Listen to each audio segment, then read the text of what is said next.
dynamic, and I think that's something we can explore in a bit. Also interesting for me that Emily said, don't buy something because it's shiny. So those of you that know me know that I always have a bit of a soapbox moment about these things. A lot of people come to me and say, hi, yeah, we want to buy some AI. And I always say, no, don't buy AI. Don't quote me on that. Is that going to be tweeted somewhere? But don't buy AI just because you want AI. Find out what the problem is you're looking to solve first, then find the solution. It might be that your problem is that you're not signing up people well enough in your stores. It might be that your shipping takes too long. It might be that your returns policy is too laborious. There's a whole ton of things that you can look at. So work out what the problem is before you try and buy any kind of solution to it. Because if you don't know what you're trying to solve, you just can't solve it. So I'm going to skip through a couple of these pages. But I'm going to talk a little bit about AI. Most of what you hear about AI is BS, I'm afraid to say. So a lot of things that you're hearing about these days, automations, algorithms, things like that. An algorithm is actually essentially just a routine. Your bathroom routine in the morning when you get ready for work is an algorithm. So a good question for you to ask yourself, is AI really learning? So there's a great example recently about DeepMind. There's a game called Go. I don't know if any of you guys are aware of this, but Go is a very complicated product, a very complicated game that people have been playing for thousands of years. Google DeepMind built an AI that learned how to play the game. It played the world best. It played the world champion. Beat the world champion 4 times out of 5. But what was incredible was on one particular game, everybody thought the AI had crashed, that something had gone wrong. Because it made a move that no human could have predicted and no human would have done. Fast forward about an hour into the game, I think it was something like 47 moves later, that one move won the game. Because as they start to build out the grid, I don't know if you know Go, but it's kind of like you put little coloured discs and you build squares. The AI had predicted in 47 moves time, that will win me the game. And there was real gasps. People couldn't understand how it made that decision. And that's true AI. Our AI algorithms, our neural networks, they don't tell us why they've made the decisions they've made. They don't tell us how they learn. They just do.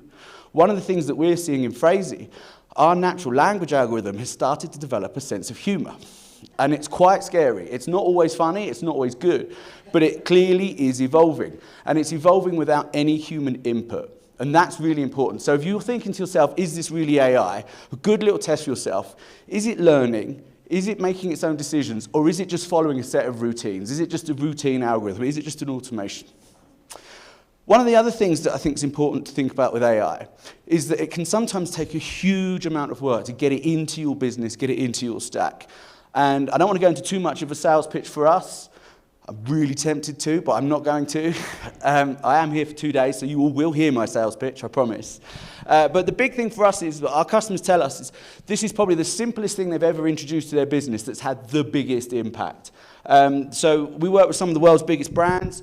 I'm under NDA for a lot of the big ones that we work with in the US, but certainly the world's biggest hotel chain has recently announced, or is just about to announce, they've made $1 million a month from using Phrasee. Virgin Holidays, several £1 million over the last year just from using Phrasee. So there's some really incredible stats that go out there of how AI can really, really help. But I've touched on it briefly.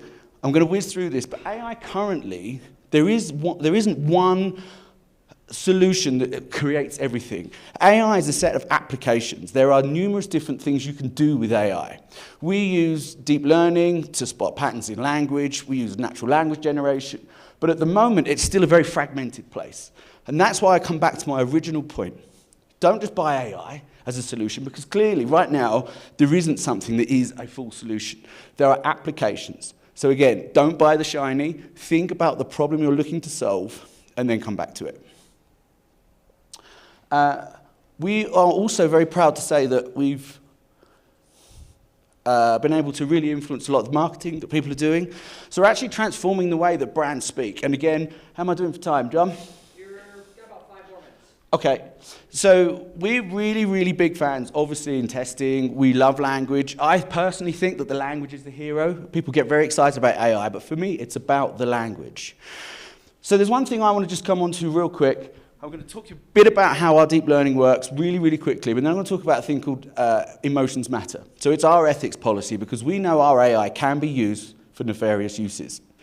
So how does it work? So The deep learning engines, we have two neural networks. One that actually learns how to talk, that knows the rules of language, that actually can develop and create human-sounding, fresh, unique copy to your brand.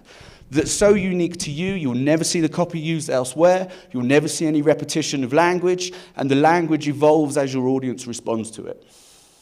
So by being able to look at what your audience is responding to, there's a deep learning engine that's able to spot patterns in that language. And I can blind you with science and tell you all the details, but suffice to say, the AI looks at millions of points of data across every single subject line, feeds that back into the NLG. The NLG then learns what works, writes more copy that works, less that doesn't, to the point where it's actually based on an individual segment within your audience. So it's that specialized and that unique and that fresh. So that's how it works. It can create a huge amount of language. As I say, we're starting to see this sense of humor emerging, which particularly in the UK market is big for subject lines and Facebook ads. And as I say, it doesn't necessarily kick out. But one thing that we are very adamant on, and I'm going to skip a couple of slides, maybe not that one. I'll let you look at that for a sec. But the big thing for us is emotions. So there's a huge movement in the UK right now to look at mental health and try and remove the stigma from mental health. So my second soapbox moment is I want to reach out to all of you marketeers and say, everybody in this room has a responsibility and the capability to impact humans in an emotional level. So what does that mean? You could, if you wanted to, use the Phrasee algorithm, align it with your Facebook, and look for people that are perhaps bipolar or manic depressive. You can track them through their phases and then target them with emotional copy based on where they are. So if they're having a down phase, you can hit them with fear of missing out. If they're having a hyper phase, you can hit them with high-priced products. We think that's immoral. We think it's not the future. We also think it's not actually great business, because what you do when you start to use fear-based language or anxiety-based language is make the journey your customer has with you a difficult one. So people don't necessarily have an enjoyable experience. So there's a few things to think about with this. Always be honest with your audience. Make sure that you're not necessarily giving them clickbait that makes them open an email. Don't say, open this email for a lifetime of free beer, and it's a car insurance ad. So respect them, talk them through. That's a really bad example of how not to do it. But also just don't look at trying to exploit people's emotions. So we've got an ethics policy at Phrasee. We've decided, rightly or wrongly, that we will not let any political company use us, because the language that we create can be used to determine how people's voting habits lie. We will not work with any, and this might be controversial here, but we won't work with any gun suppliers or the NRA or anyone that promotes that kind of thing. We recently turned down a huge contract, it still hurts me, but with Philip Morris, the tobacco manufacturers, because we felt that promoting tobacco smoking and tobacco use perhaps didn't align with our values. And we've actually now developed that emotional approach to make sure that our Phrasee algorithms always use positive language so that customers enjoy doing business with you. So I probably think I'm at the end of my 10 minutes, John, am I? Yes, you're about there. Another minute or so. Okay. Dance? Can you dance? I can do the thumb trick. Look at the thumb. Look at the thumb. Look at the thumb. No, I can keep talking. I can keep talking all day. I don't need tricks. Yeah, about 1.5. Okay, so I just want to reach out to all of you and think about your communications on a number of levels. Okay, one, if you predetermine the emotional response you think gets the right result from your human, that's human bias. So you don't necessarily know that's working. When you use Phrasee, we generate around 500,000 subject lines every time you want to do a campaign in real time. We then measure millions of data points across those 500,000 subject lines. We select the top 9 based on the various patterns that we spotted in the deep learning. You test those 9 along with a human control line, take the winning subject line to the rest of your audience. Clearly that knows we've done a huge amount of work there to get to it. So you're not putting human bias in. Also, when you're thinking about predictive behavior, what has happened in the past isn't necessarily a guarantee of what will happen in the future. So if you decide, okay, what we want on this campaign is a fear of missing out or anxiety-inducing subject line, what that actually means is you're assuming what's going to work without actually doing any real testing. And even if you have a database of 2 people, I can guarantee what worked today will not work tomorrow, because humans are tricky like that. So my advice to you guys is obviously keep testing. Keep making sure you're thinking about the language that you're using. But just remember, as marketeers, you are talking to millions of people. We talk about all the different bits of technology in here today.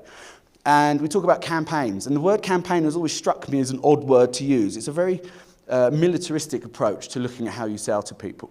So don't forget that behind that database of 10 million email addresses are 10 million human beings with emotions, with problems, with concerns and with issues. Everybody looking to keep up with the next Instagram picture. Everybody feeling their life isn't as great as the next one. So don't exploit that. One, it's bad as a human, but also it doesn't work as well as actually being positive. So if you only take one thing away from this speech right now, maybe take two. One, we get incredible results for all sorts of brands all around the world. But two, you in this room have got the ability to change people's lives, not just by making them buy a wonderful house or wonderful holiday, but by helping them think in a more positive way. And that can only be a good thing for everybody. So I'm Stefan, I'm from Phrasee, I'm going to be here all day. If you want to dig into any more of this stuff, I can talk for hours on any of the topics we've just talked through. I'd love to take some questions from you. And I think it's outside. Yep, 20 minutes. In 20 minutes or for 20 minutes? Right now. Okay, fine. Well, if you want to carry on any of these conversations, it's coffee now. Thanks for listening, everybody. I'm Stefan from Phrasee.